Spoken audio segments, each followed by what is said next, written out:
रात के वक्त हैरी लैंप की लाइट में अपने कमरे में बैठा हुआ था। ये सर्दी की एक ठंडी शब थी और खामोशी हर तरफ फैली हुई थी। वो नावल पढ़ रहा था। सर्दी इतनी थी कि सिर्फ बाहर हवा ही की आवाज़ आ रही थी। किसी इंसान का चलना फिरना महसूस बिल्कुल नहीं हो रहा था। वो नावल पढ़ते पढ़ते इतनी देर बैठा रहा, इतना मसरूफ़ रहा कि उसे महसूस ही ना हुआ कि वक्त क्या हो चुका है। अचानक उसे दरवाज़े पे दस्तक महसूस हुई। Knock knock knock. उसने सोचा कि उसके पेरेंट्स तो एक हफ़्ते के लिए गए हुए हैं और नेबर भी कोई ख़ास पास नहीं है जो आके इस वक्त नॉक करे। वो नंगे पाँव ही बेड से उठा और बाहर के हॉल की तरफ गया ताकि मेन गेट खोल सके। उसने वहाँ देखा तो बिल्कुल खामोशी थी। हॉल में भी एक मध्यम सी लाइट चल रही थी। जैसे ही वो दरवाजे के पास गया, दोबारा नॉक नॉक हुई। उसने पूछा, कौन है? तो बाहर से आवाज़ आई, आई एम यू। मैं तुम ही हूँ। ये क्या? ये तो हैरी की अपनी आवाज़ थी, एग्जैक्ट सेम आवाज़ जो कि दूसरी तरफ से आ रही थी। उसे समझ नहीं आ रहा था ये क्या हो रहा है। वो एकदम दरवाजे से पीछे हट गया। उसने लॉक खोलने के बारे में सोचा, मगर वो डर भी रहा था कि ये क्या हो रहा है, क्या ये कोई प्रैंक है। नॉक नॉक दोबारा हुई और दोबारा वही आवाज़ आई, आई एम यू। मैं तुम ही हूँ।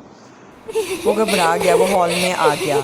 उधर सिर्फ घड़ी के चलने की टिक टिक आवाज़ आ रही थी। इसके अलावा हॉल बिल्कुल खाली था, अंधेरा था और मध्यम सी लाइट चल रही थी। दोबारा आवाज़ आई, लेकिन अब आवाज़ एक दीवार से आ रही थी। उसे बिल्कुल समझ नहीं आया ये क्या है। उसका दिमाग काम करना बंद हो गया। ये आवाज़ हैरी की अपनी थी, लेकिन कैसे आ रही थी? बोले बगैर उसे कैसे सुनाई दे रहा था। आवाज़ दोबारा से आई, आई एम यू। मैं तुम ही हूँ। लेकिन आवाज़ अब उसके पीछे से आ रही थी। वो मज़ीद घबरा गया। उसे समझ नहीं आ रहा था ये क्या हो रहा है। वो अपनी आंखें घुमा रहा था और हर तरह के शैडो को गौर करने की कोशिश कर रहा था, लेकिन वहाँ पे कुछ भी नहीं था। कुछ भी नज़र नहीं आ रहा था, मगर आवाज़ थी कि उसे बार बार सुनाई दे रही थी। क्या ये प्रैंक हो सकता है? लेकिन प्रैंक, इतना लंबा प्रैंक कोई कैसे करेगा? उसकी जैसी एग्जैक्ट आवाज़ कौन निकाल सकता है? कोई भी तो नहीं। वहाँ कोई था ही नहीं।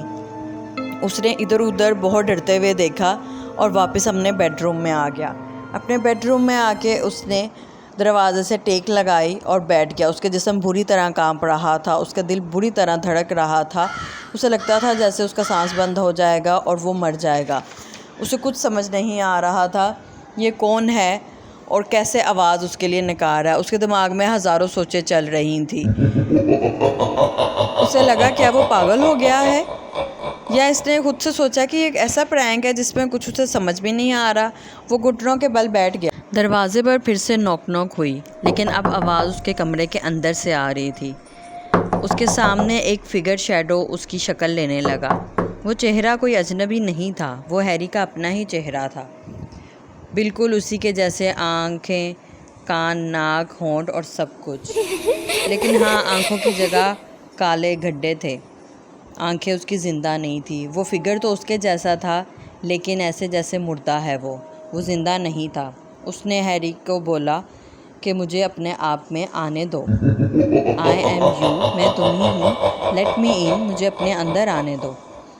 हैरी चिल्लाया। हैरी ने बहुत वो फिगर एक आईने की तरह उसके पास ही बैठा हुआ था, जैसे वो कोई आईना देख रहा हो।